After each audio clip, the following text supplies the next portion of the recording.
Okay. So it's my pleasure to introduce Barry Kane, W4TGA. He's with the Alford Memorial Radio Club, and he's the current treasurer. And he'll be doing a presentation tonight on the Stone Mountain Holiday Party holiday present. Barry? Thank you, Mark.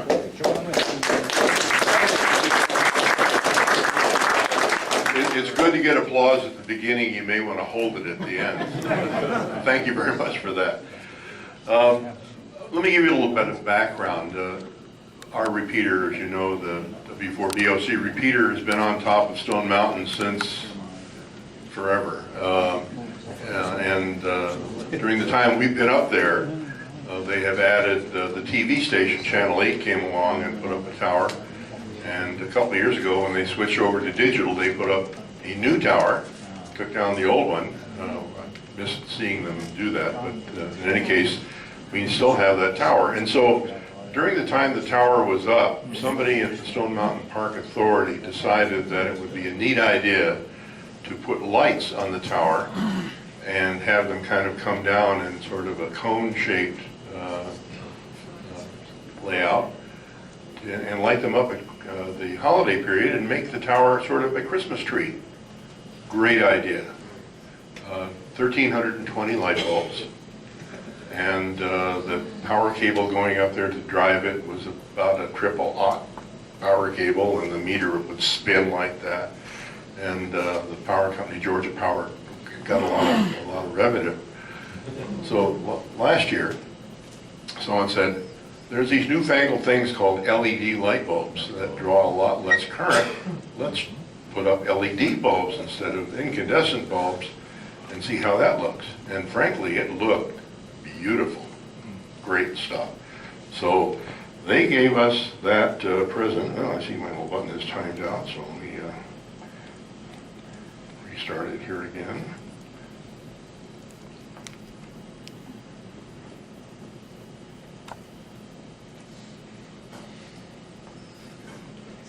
So they brought us a present, the Stone Mountain Authority, and the present basically was how we learned to live with the LED.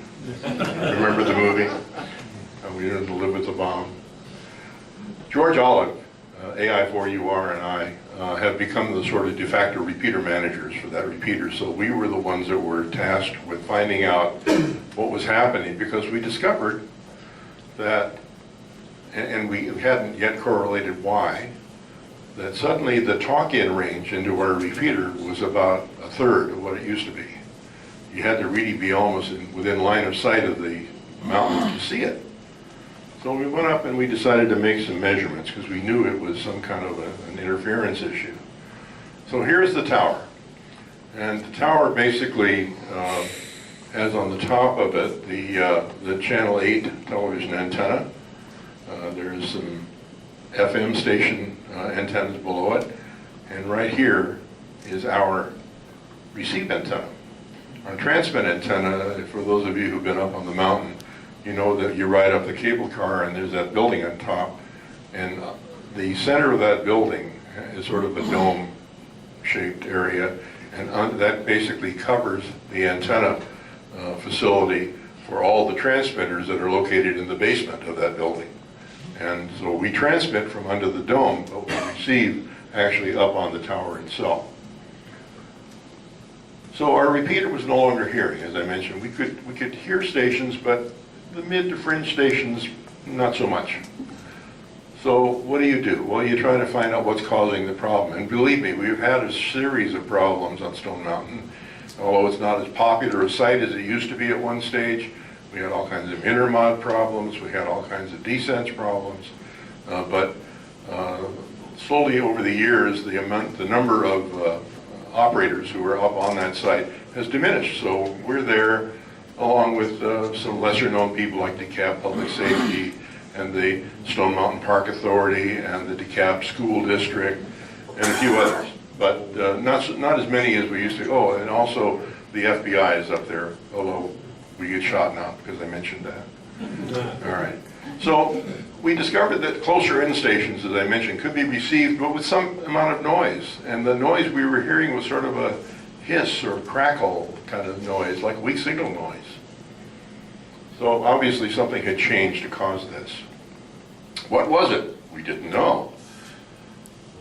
That's what it was. It was the holiday lights. And those are the, I'm sorry for the quality of the picture. That was an iPhone picture from about 1.5 miles away, and it's the best I could do.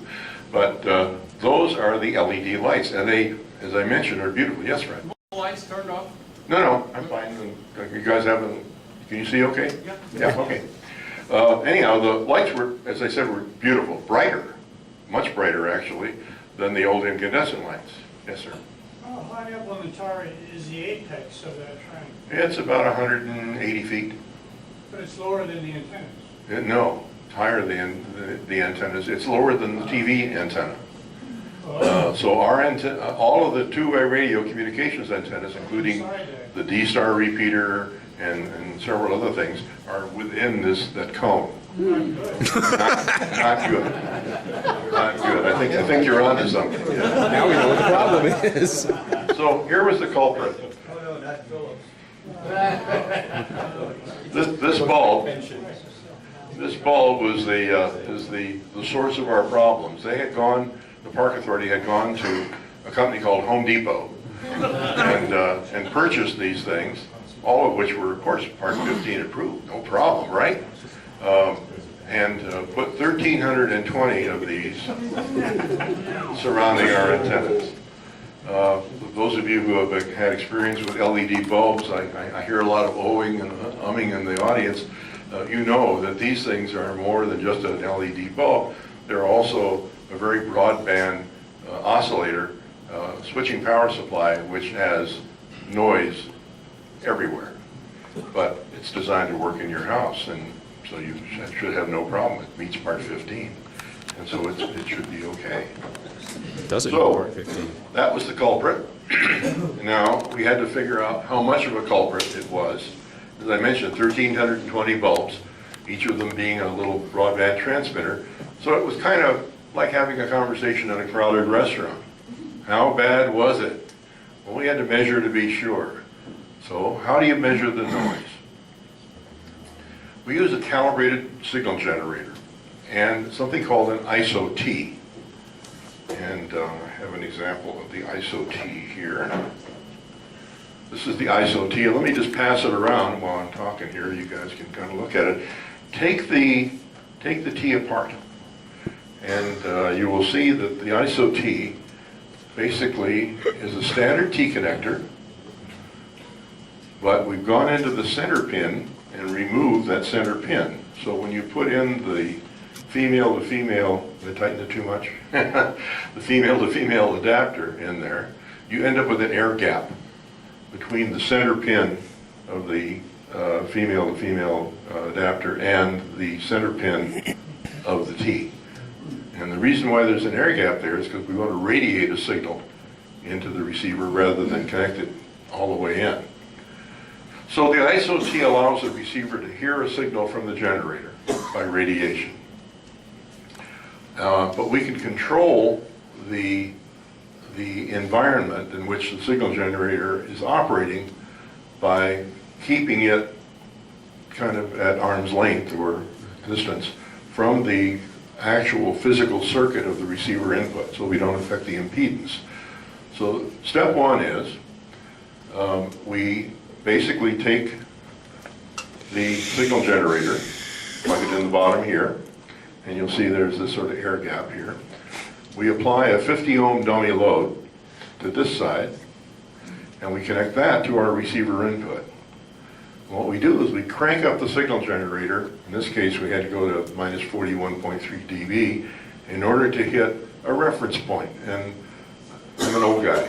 Okay, when I worked for Motorola, we measured FM receivers in decibels of quieting. So we used 20 dB of quieting to establish just a reference point. So we put in that much signal with a dummy load. So therefore, nothing external was affecting us. All right. Then without touching anything on the signal generator, we disconnect the dummy load and we connect the antenna. All right, what does this do? Well, first of all, it brings in any external noise that was there that's going to be competing with the signal coming in from the signal generator, which we haven't touched. It's still putting in 41.3 dB. But you'll notice your signal strength has gone down.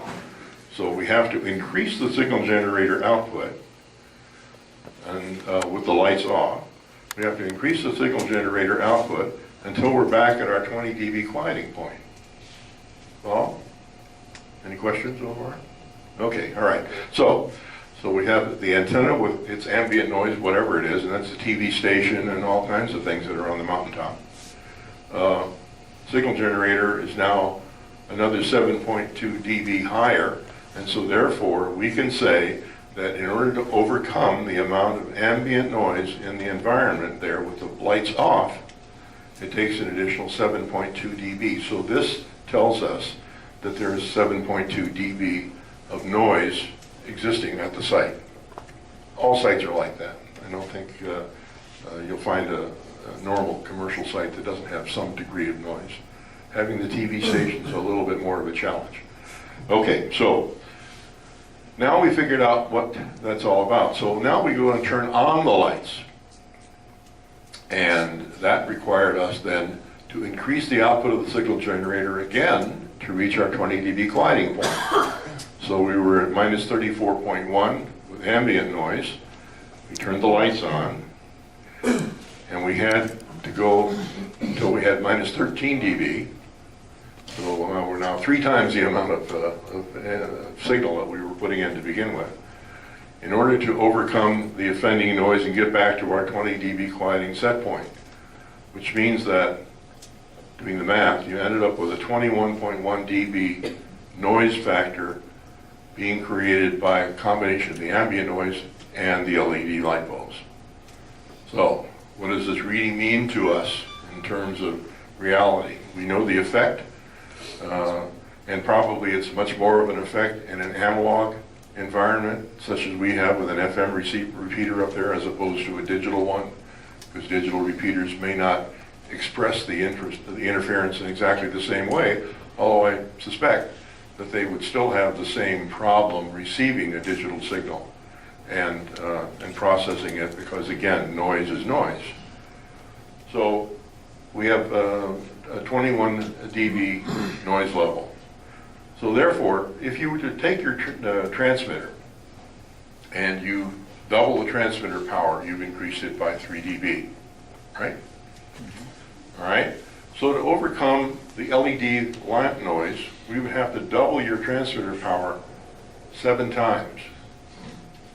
Well, that's no big deal. We'll just crank it up. Well, what does this really mean?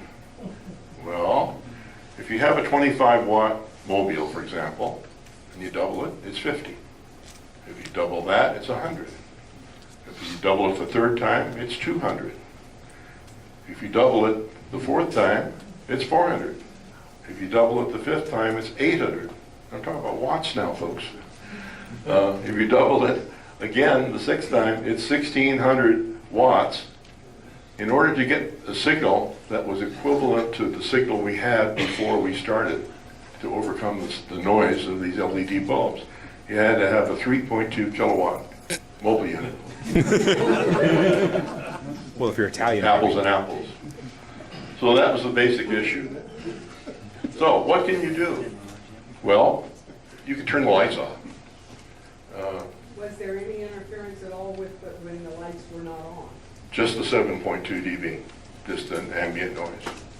So you can turn the lights off, but unfortunately, the way the lights are set up there, it's all or nothing, so they're on 24/7.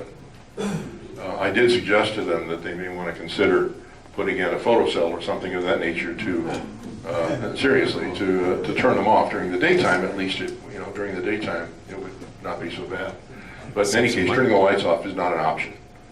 You could move the antenna further away, and we did that, sort of, in that further away really means taking the receive antenna that we have on the tower in this cage of lights that is surrounding it, and actually using an antenna that we have is underneath what we call the dome on the top of the building.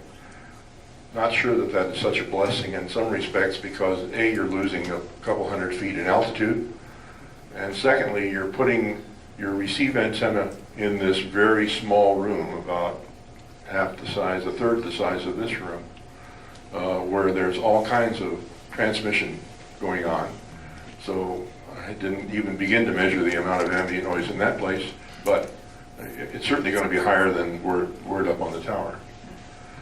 So what we ended up doing is item 3. We did end up remove the receive antenna back under the dome to get it as far away as we could from the LEDs. Did we have still noise? Absolutely, we did. But it was at least noise that we could sort of live with. So what's going to happen now?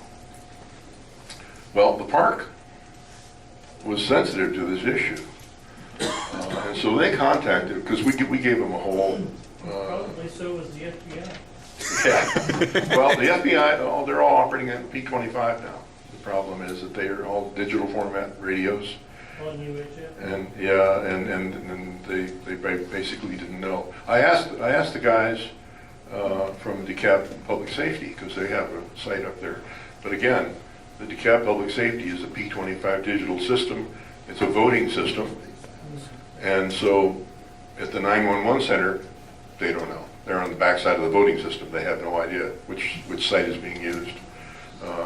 I think if they really understood the telemetry that they could get from their system and measured how often that site was handed off, they would find an increase in this time of year. But they didn't know, and so that was that. But the park kindly sent a letter to the FCC Office of Engineering Technology and said, here's the problem. They included our report with all the detailed measurements and all the explanation of what it was, and basically got a letter back from the FCC and said, sorry, we're not going to help you. They just had no interest. It wasn't a big deal for them. If maybe we were talking about communications that was life safety stuff or air to ground things having to do with the air traffic system, different issue. But because it's a bunch of hams with a repeater, they're getting noise interference. Too bad. So what's going to happen? The lights are going to go back up again on November 12th. But we know that. So before that, we will relocate our antennas again as we did last year. So we will at least be as well off, if that's the proper term, put the word well in quotation marks, as we were during the latter part of last year when we finally figured out what the problem was and got things fixed.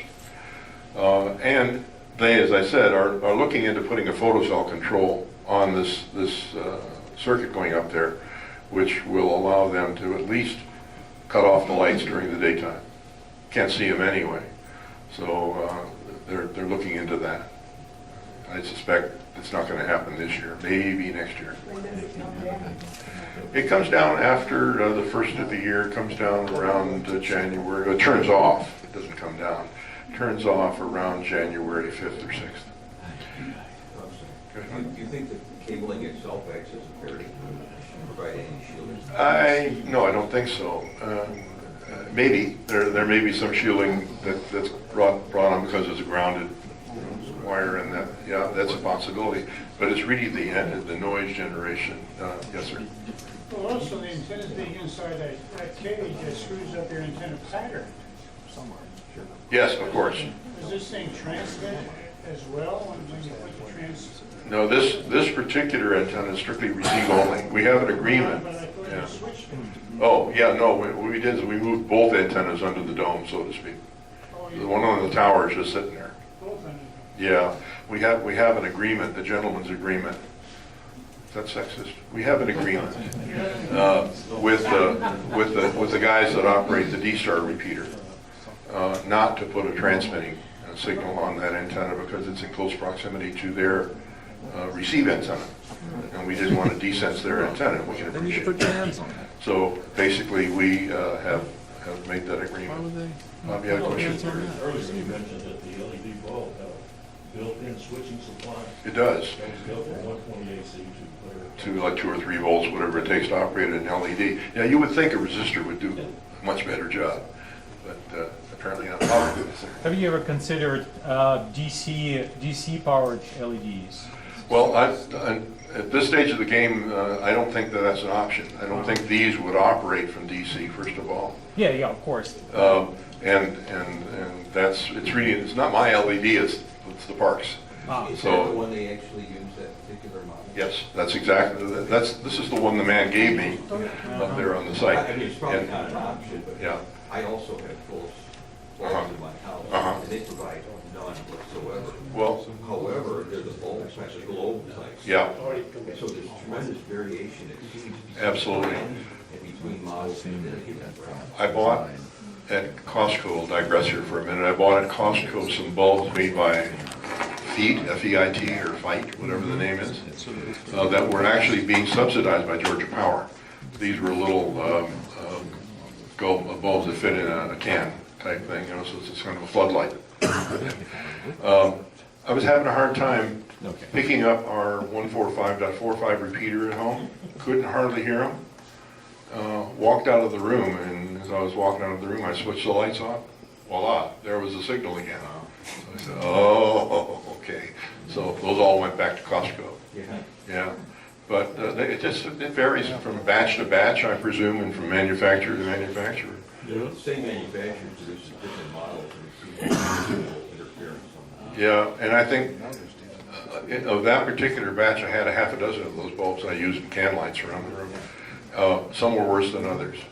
Some were more noise generating than others. I saw hands over here. Did any other person on the tower have problems like we did? Well, most of the other stuff that's on the tower is either transmit only, like the National Weather Service, which, by the way, I don't know if you've noticed, has been off the air for 2 days. 162.55, that transmitter is up there. Or they are digitally based systems like the DStar system and so forth. And I asked John Davis specifically last year, once we discovered what the issue was, if they had noticed any problem, and they said no one had reported anything to him. However, I can tell you from personal experience that I drive out toward Winder a couple of times during the year because I bought my truck out there, and that's where I get it serviced. And I had my DStar portable with me in the truck and couldn't hit the mountain, although I could see it. And I had been at that spot before and could hit it loud and clear. So the answer is he's having the problem. He just doesn't realize he's having the problem. So I asked the people at the park this year, because they have a repeater up there as well, although they're more or less up in the 800 megahertz band. And I don't know how impactful this problem is at 800. But I asked the folks to, when you go out running around away from the park, kind of get a mental image as to where the edge of your signal is now. And I said, when you turn the lights back on, let's see if it's still there or not. Just so for their own information. And they've been very helpful. They've been very cooperative in trying to help resolve the issue. But there's only so much they can do. There's no way they can afford to go out and buy 3,200 or 1,300 more bulbs. Yes, sir. Did you talk to the league, the ARRL, and make them aware of this? I did. I talked to Mike Gruber. Oh, okay. In fact, I sent Mike Gruber a sample of the bulb. They're all sitting down, so this won't come as a big shock.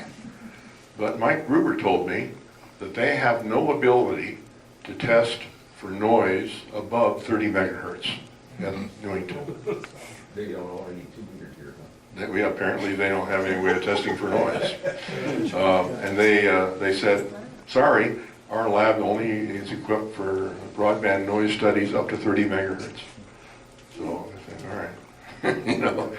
Paid my dues anyway. Yes, sir. Is there a 220 repeater up there? No, there is not. We had ours up there for a little while, and because we were having some other issues, and we brought it over for a while. I have some of those bulbs myself, just like that. Uh-huh. The noise peaks around 220. I looked at with my service monitor to see if I could find a sweet spot or a hot spot. It was just there. It would just sort of raise the noise floor. There's more of More or them less around uniform. people. Yeah, okay. Well, again, I think that may vary by vendor, maybe. Well, I have some of those exact same Philips. Oh, these Phillips bulbs? Yeah, yeah. So, and they, as I say, they meet part 15. But for those of you who have done manufacturing or have sold products that are in part 15, you know that part 15 is a self-certifying kind of thing, and you raise your hand and say, yeah, I swear it meets all the specs. No problem. And then you wait for complaints. If you don't get any complaints, it must meet all those specs. You know, and that's really about the extent of it. So that's the way it works. Did you experiment by putting it above the It's system? not an option for us to get up and move the antenna. And we're about as high up as you can get on the tower without, you know, in the way it's set up right now. The other problem is the higher you go, the closer you get to channel 8, which is 150 megahertz, more or less. I think that's going to be worse. That'd be a problem. For us. So we're sort of in a happy spot. Yes, sir. Has anybody tried reaching out to Philips and talking to them about it? I know it's like We have tilting at not. windmills, but has the effort We been have made? not, and frankly, Don't laugh at me, Pablo. one of the lines of attack that we had considered was reaching out to Home Depot, because we have no clout with Philips, but Home Depot does. Yeah. And You seeing can if be Home, somewhat surprised by that, though. I worked for Philips for 42 years. oh, But I good, was with the medical systems division. okay, There's a couple of thoughts. Each of the divisions is like a world unto itself, Mhm. okay? They're one of the biggest corporations in the world, but that doesn't mean that all of the expertise exists in each division. They have tremendous research facilities in various places in the world, in the US and principally in Holland and Germany and so on. But they don't necessarily share that sort of thing. So their ability to test whether that creates interference is very, very limited. They may not have any expertise whatsoever in that. And it isn't that they Quite- don't have. If they're It's part quite 15 possible, certified, they you know know, better. I would also suggest that Philips, you know, being fundamentally a commercial organization, their light bulb division, probably when they developed a spec, Yeah. they put it out to bid to X number of Chinese manufacturers, said, you're the cheapest one. And started getting them manufactured from them. And they said, of course, there's part 15 certified, right? Oh, yes, of course. Yeah. Well, even their Yeah. self-manufactured sub-suppliers like that Right. might be a problem. But I can tell you from experience, the lighting people have tremendous NEC background, okay, tremendous expertise in Mhm. NEC. The medical division that I worked for were a bunch of babes in the woods by comparison, Mhm. right? Mhm. And it took years to kind of absorb that To information. pass that. And you wouldn't think so. Right. I was directly involved in it by the medical. And we ended up hiring people that had been consultants for the lighting division over to the medical division. Makes sense. So, you know, Yeah. it isn't that they don't want to do it. No, I'm sure. I'm just going to mention something. I noticed the other day those particular bulbs, Home Depot has discontinued those. It's quite possible. It may be that they didn't meet the, you know, you recall 6 months ago or so that there was something that came out in the ARRL bulletin that the FCC had kind of taken a look at LED bulbs in general. Right. And it may be that that's a fallout of that particular issue. But the problem is, The other day. yeah, the problem really, from an economic point of view, is that they've got to find someone who's going to replace 1,320 light bulbs that are noise-free or less noisy. You can almost make the argument that they're not designed, they should replace them in warranty. Well, yes, I agree with that. And as I say, maybe Home Depot is the right solution. Yes, sir. Well, 1,000 bulbs goes off 1,000 times more power, which is 30 dB above one bulb. So if you would turn off all the bulbs except one, then you would be well below your 20 dB. Yes, you're right. Yeah, it's a cumulative effect. To pass part 15, the emitter still emits a pretty strong signal. But you're talking usually about one emitter in your Right. house. Yeah, exactly. It's theoretically in a residential environment. Yeah, So that's right. these bulbs are probably meeting part 15 very well. Yeah, But you got 1,000 of them. on an individual basis. Okay, so anyhow, I was going to give you a little demonstration. If you'd like to see, let me just hang on a second. So I will.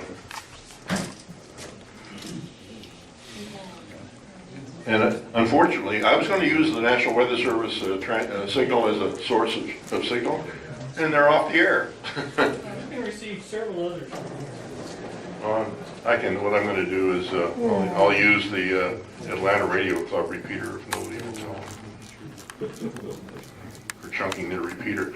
Okay, let me just put this over here where hopefully we can hear it. I can key up our repeater for you. I think your signal may be too strong to show what I'm trying to do. Our signal's just too strong. God, Mike, how could you?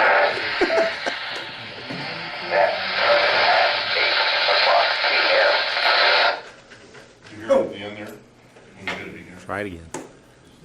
You're sort of, This crackling come up when I turn the light out? No, you can't. Let me try it.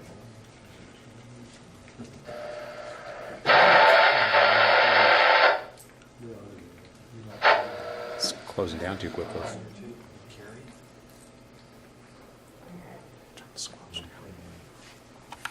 Can you just unsquelch the receiver there and see if that, You wouldn't hear it. You need a signal. You need to have a signal that you're actually providing interference.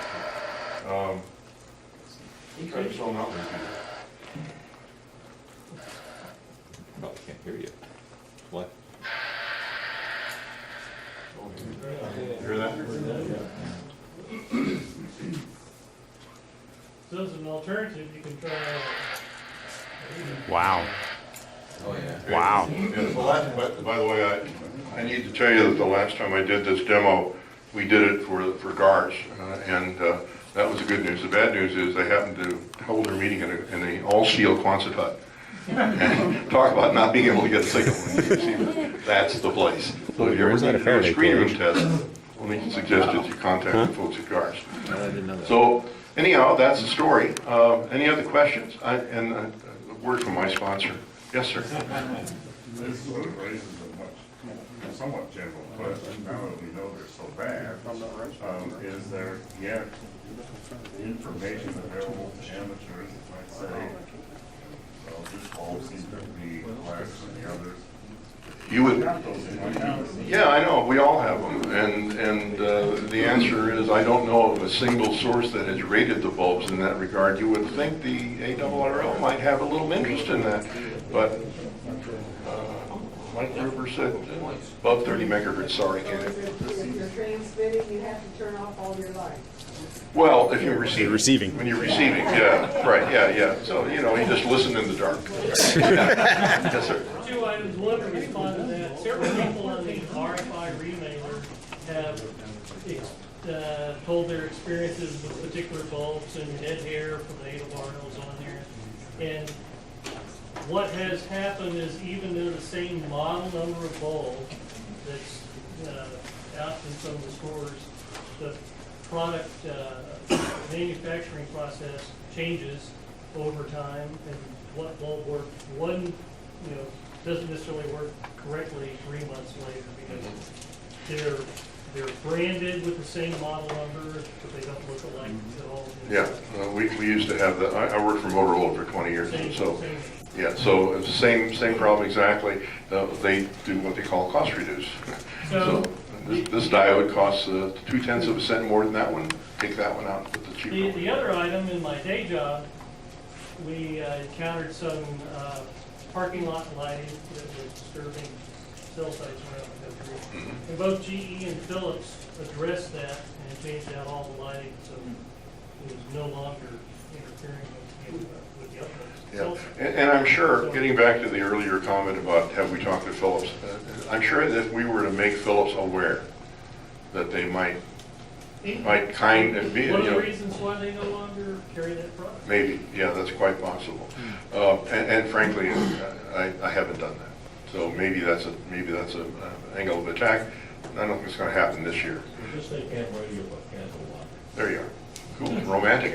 Yes, sir. How high is the antenna under the dome, and was there any consideration of a temporary tower to? No, we couldn't do a structure. The antenna under the dome, it's a 3-story building, basically, and you're right up against, it's like here, you're right up against the ceiling of the dome. The dome itself looks like it's made out of copper. It's kind of a bluish green color, but it's really fiberglass. The whole top of that structure is all fiberglass, including all the vertical support beams. Everything is fiberglass in there. With the exception of there's a pipe grid in there, which has this forest of antennas that are all stuck all over the place on this pipe grid. And that's the way the antennas are laid out. But you lose about 150 or 180 feet of altitude by coming in under the dome, and you pick up whatever the ambient noise level is under the dome, which is going to change. By the way, we talked about 220 before. I had we have a 220 repeater, which is located at a place called Exchange Park. It's roughly I-20 and I-285 on the southeast side of town. And it's on a tower that belongs to the DeKalb public safety folks. We were having some antenna issues there, so I moved the repeater to Stone Mountain to see how well it would do up there. And it talked great. But turns out that the 800 megahertz frequencies used by many of the big users up there, public safety and the park and MARTA and public schools, harmonically drove our receiver nuts, and I didn't want to spend the money to put a crystal filter in front of it to get rid of those problems. So I took it back out and put it back down at Exchange Park. But would have been cool. I like Stone Mountain. It's a great site. We have someplace a piece of paper that says that we have the right to have our repeater on top of Stone Mountain in perpetuity. But we can't find the paper. So we pay $65 a month every month to Pinnacle Towers for the privilege of being in that building. But it's great. It's a wonderful site. Yeah, Mike. Yeah, we're talking about 1,300 generating a lot of noise, and maybe one doesn't. You're only a foot away. That does a pretty good job of generating noise all by itself. It does, no question about it. So if you can imagine that times 1,320, that's the issue. It's suddenly this big, puff of noise that surrounds you. Yes, sir. Does anybody know who the FAA engineers are for the remote receive sites up the north side of town? You may be getting descents on those, may be getting saturated in this, and they don't know where the interference is. It's possible. I don't believe that at that site that there are any FAA. Well, but there's one, I know there's one at Spalding Drive and 120. Correct, yes. Receive site for all. I don't know if it's still there or not. I think. Maybe they've moved it. It looked like it was something different there when I was there last time, at that filling station you're talking about there in the corner. Yeah. But this particular site, as I said, it's pretty much, most of the users up there are now pretty much digital, and so they don't hear the crackling and hissing sound. Well, I'm just wondering, because since it's AM, the FAA would be getting yeah. crap in their I agree with you. They would certainly hear it, and it would. And they may not know where it's coming from. Yeah, yeah. We were concerned when Georgia Power came around and started putting in LED streetlights, but so far, knock on wood, it's been good. Okay. Any other questions, or shall we let you guys get on and celebrate your election victories? How does it affect HF? Same thing? I suppose. Yes, it really depends on the spectrum of the switching power supply that's in that little light bulb. So it's not just for VHF? No, I'm sure it would. It might be detectable below 30 megahertz. Maybe Mike Gruber would look at it. Yeah, but it's the problem is it's just a broadband noise that doesn't seem to be focused on any particular frequency. I can't find harmonic relationships of things. So, but I had a sample of one, so it's pretty difficult to make a determination. All right. Any other questions? All right, Mark. Thank you.